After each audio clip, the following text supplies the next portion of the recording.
Hey friends, welcome back to my channel. I really hope you're all doing well. Today I am filming for you my 22 favourite books from 2022. Now this was originally going to be my top 10 favourite romances, and then I figured that I have just so many other books that I wanted to talk about as well, so why not combine the two videos. I was going to do top 10 romances, top 10 other books, and I thought, you know what, let's just do 22 for 2022. So here we are doing 22 for 2022. So I tried to put these in order, which is basically the hardest thing I've ever had to do because it's like trying to choose a favourite child, but I feel like I've done a fairly good job, maybe. Let's kick it off. At number 22 we have Kings of Quarantine by Caroline Peckham and Susan Valenti, aka the Twisted Sisters. Now this is my first ever Caroline Peckham and Susan Valenti book, and I actually read this when I had COVID. So part of my reasoning for liking this so much could just be that I was in like a fever-induced state of delirium, which I was, but also this was just so much fun, and I found it quite ironic that I was reading this while having COVID, actually, considering I was, you know, quarantining. But this book is effectively about the pandemic, but not COVID. So what they've done is set it at boarding school, and it is a group of like 4 guys that effectively rule the school, and then this girl who joins. And I can't really remember honestly exactly how it comes down to it, but she ends up revealing that her dad accidentally started the pandemic, so these guys decide they're going to get revenge on her. And as these authors are the queens of bully romances, you can imagine what ensues. So this was the first book in a series of 4 books. I actually have the second on my priority TBR because I need to finish the series. From what I understand, this eventually becomes a bit of a reverse harem, hence my initial interest in it, because I do like a reverse harem. At this point there is very little spice that has gone on, and there is no reverse hareming, but yeah, I really enjoyed it. There's some kind of like mythology that goes on. There's some kind of, I believe, Native American influences entwined in this, although I don't know how good those will actually be, considering both of these authors are British. They do tend to set their books in America, but I don't know how much they have actually researched Native American customs or anything else. So please go into this with that in mind, because I don't know, you know, how good of a job they're going to have done, whether or not they've done any research, whether or not they had any sensitivity readers or anything. It does kind of concern me a little bit. Then in number 21 we have Once Upon a Broken Heart by Stephanie Garber, which is the first book in... Has this actually got a name, this trilogy? I don't believe it has. Well, anyway, it's the first book in the follow-up trilogy to Caraval, and this obviously focuses on Jax, the Prince of Hearts.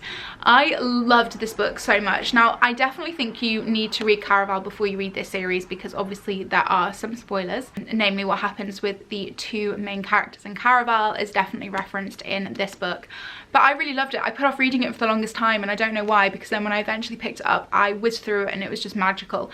And I'm doing the same thing again with the follow-up that was recently released. I haven't read that yet, and I'm annoyed at myself because I know I'm going to love it. But this was just everything that I've come to adore from Stephanie Garber. It was whimsical, it was magical. You were just transported into this amazing world, and I also love the introduction of vampires in this book as well, because any book with vampires is probably going to be well received by me. So yeah, I think I gave this 5 out of 5 stars as well. I also really love Jax. I really love Jax. And I don't think we're necessarily always supposed to love Jax, but I have always loved Jax. So he is the prince of my heart. Anyway, then we have books 20 and 19. They are both in a duology, so I thought I would feature them at the same time, and that is There Are No Saints and There Is No Devil by Sophie Lark. This is the Sinners duology, and basically this is a serial unaliver, and he becomes obsessed with this girl, so he basically stalks her and convinces her to love him, I suppose. But interestingly, she has also escaped his arch nemesis, who is also a serial unaliver. So there's a lot of serial unaliving going on in these books. They're very dark, very spicy, very taboo. I definitely would read the multitude of trigger warnings before you go into this. But I truly loved it. I don't know why, I just really did. I think I read them both in about 24 hours. So you could say they consumed me for a solid weekend, and I highly recommend them. This was my first foray into Sophie Lark, and it was very good. I have now bought the first 2 books in the Brutal Birthright series to try, and I'm very much looking forward to delving back into her writing, so I would recommend giving those a go. Next up, I think we're on 18. We're on 18, right? kind of bad that I've lost count already. This is Lovelight Farms by B.K. Borison. It's a very recent read for me. I loved it. Loved everything about this. This is festive, cute. I just realised I should have featured this in my video that I just filmed earlier, my book haul. Oh well. Great. Anyway, you know, this is super cute. This is a festive little rom-com situation, and yeah, I loved it so much. So this is Stella and Luca's story. Stella has bought the Christmas tree farm that she fell in love with as a child, but there are some strange happenings going on in the farm, and it's causing money to basically just like kind of hemorrhage out because she's having to fix so many things that are going wrong. So Stella enters a competition being run by a super famous Instagram influencer to basically win free publicity from this influencer and also $100,000 to inject back into the business. The only problem is she says that she owns the business with her boyfriend and she's very single. Enter Luca, her best friend, who she convinces to fake date her while this influencer is in town to judge the competition, and you can imagine what happens from there. I don't think I've ever loved a book boyfriend quite so much as I've loved Luca. He is everything that I want for myself, and from that alone I feel like you need to read this. It was lovely. It was actually just a really cutesy, very fun little rom-com, and I loved it. I absolutely loved it. So we've gone from cute and wholesome to honestly pretty smutty. So we have The Obsession by Nikki Sloan, which is book 2 in the Filthy Rich American series, and oh my god, I love this series. Honestly, I read the first book last year and I was wanting to pick up the second one for so long, and I kept putting it off purely because I didn't want to commit to buying a whole series. Then I read the second one and very quickly read the third one this month because oh my god, it was just so good. So the first 3 books follows Marist and oh my god, Royce. Marist and Royce, and then I believe book 4 is McAllister, and then book 5 is McAllister and a love interest. But it was honestly the first 3 books that I was most interested in, so I've now read these and I don't know if I'm going to carry on with the rest of the series because I don't care for McAllister. These books are heavily inspired by Greek mythology and incredibly smutty and just so good. It's very taboo, very messed up, toxic, just rich people drama, and I loved it. It's also very palatable length, so highly recommend this series, especially if you're just wanting to get into smutty romances as well actually, and you're looking for things that are toxic and a little bit taboo but not on the same level as, like, I don't know, like serial killer romances or whatever, like the Sophie Lark duology down there. Then number 17, we have Luster by Raven Leilani. I read this earlier in the year and I loved it so much. This is the cute Waterstones exclusive edition with sprayed edges, which is just beautiful.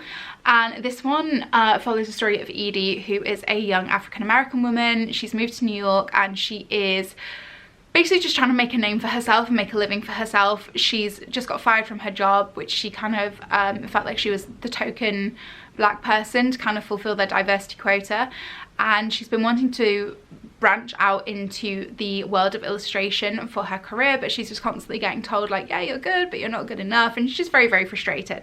So she enters into a relationship with an older man, an older white man, who is in an open marriage, and then he eventually kind of brings Edie into the fold with his family because his daughter is adopted and she is black. And then Edie has to kind of navigate this strange new dynamic, this strange new relationship with the wife, the daughter, the husband, and also kind of, I think, sees a lot of herself in the daughter. It's very interesting. It was very good. It kept me completely hooked. I loved it so much, and I feel like I learned a lot from it, and I definitely recommend reading it because it was wonderful, quite honestly, absolutely wonderful, very eye-opening, very beautiful and heartbreaking and tender, and yeah, kind of like a coming-of-age novel, I suppose, and it just had everything that I would need from some kind of coming-of-age novel.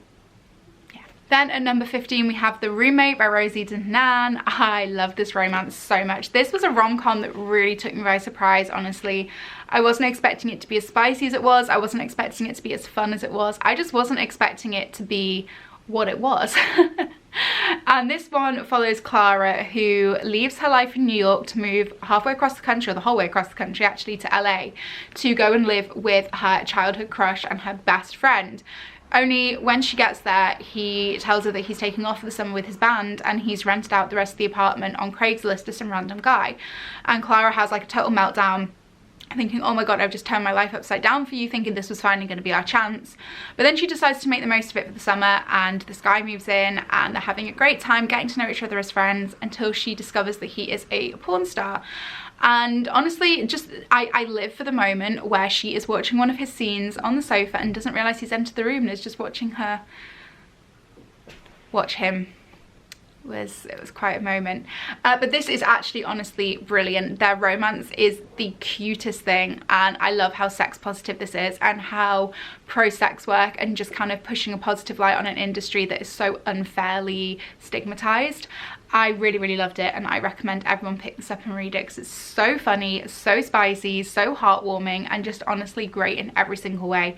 There is a huge plot point in this that I haven't kind of included in the summary because I do feel like it's giving away a spoiler and also kind of just going to ruin it for people. So obviously it is about more than just her living with a porn star, but definitely pick this up. Like, I fully recommend it. It's so fun and so heartwarming and cute. From heartwarming and cute, we go to the complete opposite again, to be honest, with number 14, which is The Never King by Nikki St. Crow. This is a very dark and twisted Peter Pan retelling. It's very small. I think the third one's just been released, so really, I think I've said this before as well in reading vlogs, I feel like this whole series could just have been a bind up of just one book, to be honest. I don't think it really needed to be released as little novellas, but whatever, like, that's fine. It was a stylistic choice. I respect it. I just don't necessarily agree with it. But yeah, this is a very dark retelling of Peter Pan and the Lost Boys, and it is basically a taboo reverse harem with Wendy Darling, but the descendant of Wendy Darling many generations later, Peter Pan and his Lost Boys. So yeah, it's actually really fun. Then at number 13, we have a really cute little small town romance. We have Could Have Been Us by Corinne Michaels. I literally ate this one up. I loved it, honestly, so much. And this is like a second chance romance between Jack and, oh my gosh, I can't remember her name, Stella. And it's so cute. I don't want to really give away much of what this one is about because I don't want to ruin the plot. But basically, this is book 2 in the Willow Creek Valley series, and I actually read this one first and then went back and read book 1, which I also really liked, but this one was just cuter. This is an interconnected series of standalones, all following the same family and their respective love interests, and I'm just definitely invested, honestly, in the journey of this whole family. I'm going to pick up some more of these books in the next few months, but I really love this one. I definitely think if you're looking for a small town cute little romance series, this is the one to pick up for sure, because it is very cute, and also these special edition covers are just absolutely gorgeous. In at number 12, we have Lore Olympus Volume 1. I haven't read any of the other volumes, otherwise they would probably also feature here, but I very much do want to pick them up soon. This was the only graphic novel that I read this year, and honestly, I absolutely ate it up. It was wonderful. I loved it. I'm obsessed. I loved how sassy the Greek gods are. I love how accessible it is for people who are not necessarily like mythology nuts. Like, I'm not a big fan of Greek mythology. I loved this. I loved it. I loved it so much. And that is all I need to say. I loved it. I loved it. It's like I think it's mostly supposed to be Hades. I think it's mostly supposed to be a Hades and Persephone retelling, although obviously you do see glimpses of the other gods in that. I don't know if that obviously changes as the series goes on. I don't know if we get any of the other mythological tales featuring as well, but so far it's heavily skewed towards Hades and Persephone, and I do like Hades and Persephone, so yeah, I love it. I just love it so much. The art style as well is absolutely gorgeous. Look at that. So yeah, I'm definitely going to be picking up volumes 2 and 3, which are definitely out, and also I think volume 4 may be out as well, so I'm definitely going to be picking those up very soon, because just everything that I love in a graphic novel series. Number 11 now, we have My Killer Vacation by Tessa Bailey. So if you've just seen my recent reading 3 anticipated romances videos, you will know that I absolutely ate this up and loved it so much. This is a very short, very spicy little romance by the Queen of Smut herself, and this follows, I can't remember their names, Miles and Taylor. So Taylor has taken her brother for a little vacation to Cape Cod, only they find a body in the Airbnb, which kind of, you know, spoils the start of the vacation. And then on the next day you have Miles turn up, who is a bounty hunter who is obviously trying to solve the crime and find the killer, only he finds much more than just the killer. He obviously finds Ms. Taylor over here, and she is kind of like a wannabe like true crime nut. She loves this kind of thing, so she tries to help him with the investigation. There is a lot of hijinks. I really loved it. It felt a little bit more high stakes than just your typical rom-com because you had the murder mystery element thrown in, and even though I did guess who the killer was pretty early on, I still ate this up. Like, I loved it so much. And if I compare this to Window Shopping, which is her other little self-published novella, I definitely prefer this one. So if you're going to pick up either of them, I would go with this. There's mixed reviews for this, honestly, and I understand why people wouldn't necessarily like it, but I love it. It was just fun. It was so fun, and for that reason alone, I gave it 5 stars. Like, I ate it up. Into the top 10 now, and speaking of eating it up, we have number 10, which is Garnet Flats by Devney Perry. This is the 3rd book in the Eden series, which, oh god, it's so good. So this series follows each of the Eden children, and in their little hometown of Quincy, Montana. So this one follows Talia and Foster, and this is a second chance romance, and it was just so cute. This is definitely my favourite out of all of them so far, and I think it's because the chemistry between the 2 characters just felt so much more believable. I also really loved the addition of Foster's little girl as well. It just kind of like added in something extra, and like, oh god, it was just so heartwarming. I loved it so much. I also really like the very ending of each of these books as well, because you get a sneak peek at the next couple that are coming up, and oh my god, the next book is released next month and I am so excited for it. This, I think, is my favourite small town romance series ever, just because there's just something about it. There's just something about it. Like, each book's different. It doesn't feel too repetitive. It doesn't feel like she's just like recycling tropes or anything. It feels genuine, and I believe in the characters, and I love the characters. So if you're wanting to get into small town romance, I do recommend this. I do also, like I say, recommend the Willow Creek Valley series that I also spoke about a few minutes ago. This one I definitely think is the best one to get involved with though. Or we also have number 9, which is Things We Never Got Over by Lucy Score, which is also a small town romance. This is a Grumpy Sunshine as well. So this is about Naomi, who has an identical twin sister who is not nice. She gets herself mixed up in all sorts of awful things and has a lot of people that don't like her. So Naomi goes to bail her out of yet another crisis one day, only to find that her sister has done a runner and left her with a niece that she never realised that she had.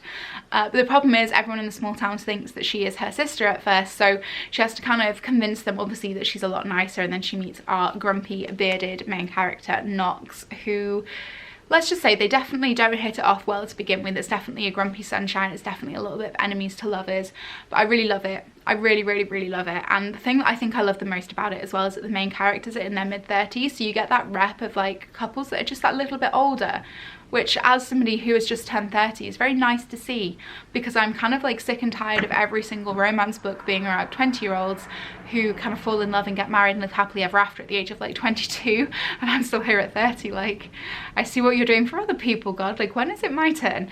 This made me feel so much better, and I absolutely love this. Like, I ate it up despite the size. And I think the second book in this series or duology is coming out, so definitely keep an eye out on that and definitely read this in the meantime. In at number 8, we have a very hot and spicy one. We have Priest by Sierra Simone. This book, honestly, this is about Father Bell, who obviously took a vow of celibacy to become a priest, only he breaks that vow spectacularly on the altar of his own church with a member of his congregation. And this is just all kinds of spicy, all kinds of wonderful. I ate this up. I loved it. This was honestly one of my favorite books I read, obviously because it's in this video, one of my favorite books of the year. I struggled a lot with how to kind of rank this top 10, and honestly I feel like this one should have ranked higher, but it also couldn't. I loved this so much, and Sierra Simone is genuinely one of my favorite authors, but also definitely one of my favorite smut authors, because she writes the most incredible plots as well as the most incredible smut. So definitely pick this one up if you are open-minded and wanting to experiment with something new, and look out for the scene with the holy oil, which is all I'm going to say. Okay, in at number 8 we have Babel by R.F. Kuang, which honestly is probably one of the best books I have read this decade, let alone this year. It's one of the easiest 5 stars I have ever given a book. And I am still struggling to eloquently sum up my thoughts and feelings on this, because I think I'm honestly still processing it from when I read it back in November. It's an incredibly powerful and important read, dealing with colonialism, dealing with kind of the ongoing effects of British imperial history to this day.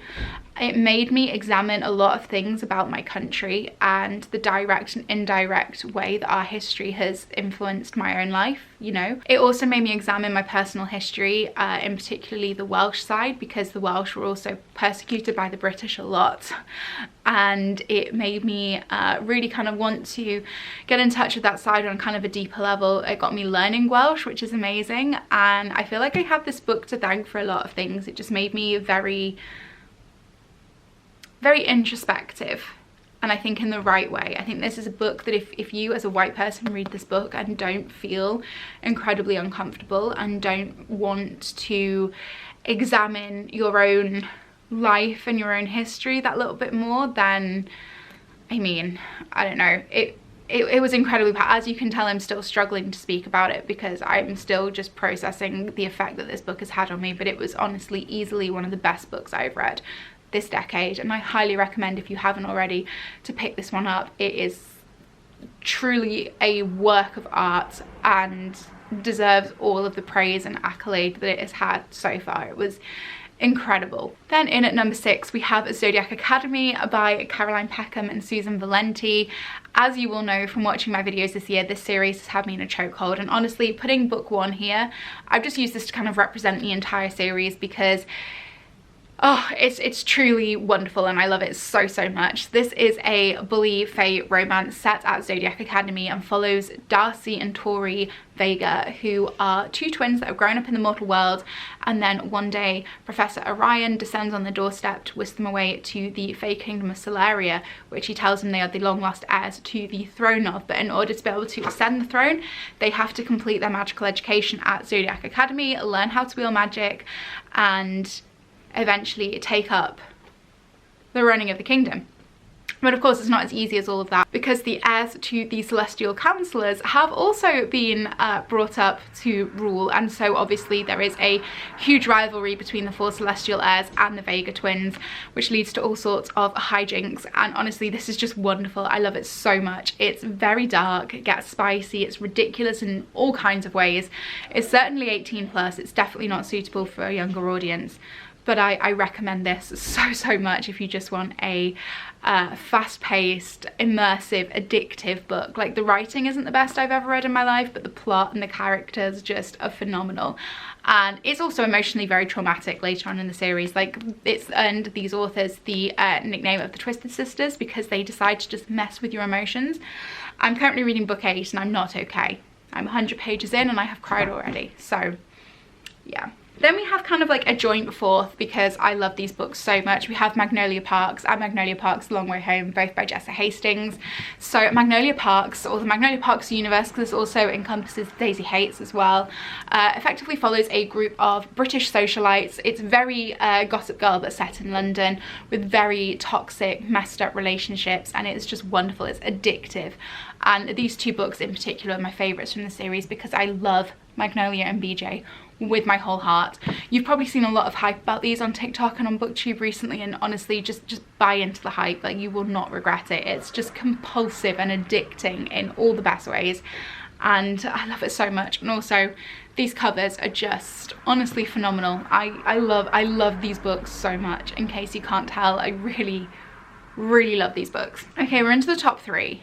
And this is really difficult to choose. So number 3, we have Hex by Jenny Fagan. This is a very short little book, but this one honestly packs such an emotional punch. So this follows the actual true story of Gellis Duncan, who was executed for witchcraft in 1690s Edinburgh.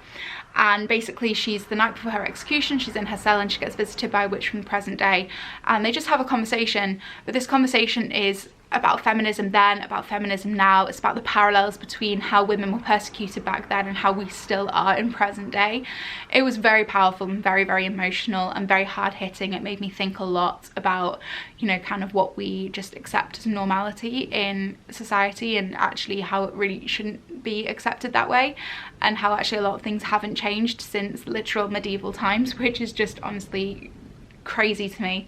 But this was just beautiful. A story of womanhood, feminism, friendship, and just what it means to be a woman, and I loved it very much. I feel like if you are moved by any of those topics, you should definitely pick this up, because like I say, it's only a short little read, but it is incredibly impactful, and definitely is one of my favorite books of the year, and again, if not the decade. It's truly phenomenal. Then at number 2 we have Icebreaker by Hannah Grace, which also you saw me talk at length about in my recent video summing up my 3 most anticipated reads, so I'm not going to bore you too much going into too much detail now. But this is a sports romance between an ice hockey player and a figure skater. It's a little frenemies to lovers kind of romance. It's deceptively spicy. Like, you look at the cover and you think it's going to be quite innocent, cartoon cover, you know, very spicy. I love it. I loved it so much. I just, oh my god, I love it. Nathan Hawkins, my new book boyfriend, I love him so much, and I ate this up. I think I read it in 24 hours. I was addicted, I was obsessed, I couldn't put it down. I want to reread it immediately. In fact, I think I might do before the end of the year. I loved it. I loved everything about this book, like literally every single little thing. And if you're going to pick up any romance book in this list, make it this one, if you haven't already. But if you haven't, make it this one. And then finally, my book of the year, which I feel like is going to come as absolutely no surprise to anybody because it's me, House of Sky and Breath by Sarah J Maas, which is obviously the second book in the Crescent City series. I'm not okay. I'm still not okay. I still haven't processed that ending. I need the third one immediately. I am a wreck. I am emotionally unstable, and I am so in love with Hunt Athalar. It is just beyond a joke, quite frankly. So this obviously is the follow-up to Crescent City, which is Sarah J Maas's first adult fantasy trilogy. It's an urban fantasy. The first one does go in very, very heavy with the world building, so just kind of be prepared for the first 100 pages or so to be a little bit of a slog to get through, but it's so worth it when you get to the nitty-gritty of the story. So I feel like with Crescent City it's very, very difficult to describe, because every time I've tried to do it I haven't done it justice, so I'm not even going to give it an attempt. I'm just going to say you read it, because you will not be disappointed. It's so good. We have angels, we have fae, we have werewolves, we have shifters, we have romance, intrigue, spice, murder, mystery. Oh my god, it's so good. It also makes me cry like a little baby as well, so there's that. But I definitely recommend it. And then obviously please pick up House of Sky and Breath, because it is perfect. It's perfect, and the ending just chef's kiss. So you guys, that is my 22 favorite books of 2022. I'm still feeling very out of practice talking about books, so please forgive me if that was a little bit of a struggle. It felt like a little bit of a struggle for me to film in places, I'm not gonna lie to you, but I hope you enjoyed it. If you did, give it a thumbs up. Let me know what your favorite book of the year is in the comments below, and don't forget to subscribe if you are new. I will see you in another video very, very soon. Bye guys.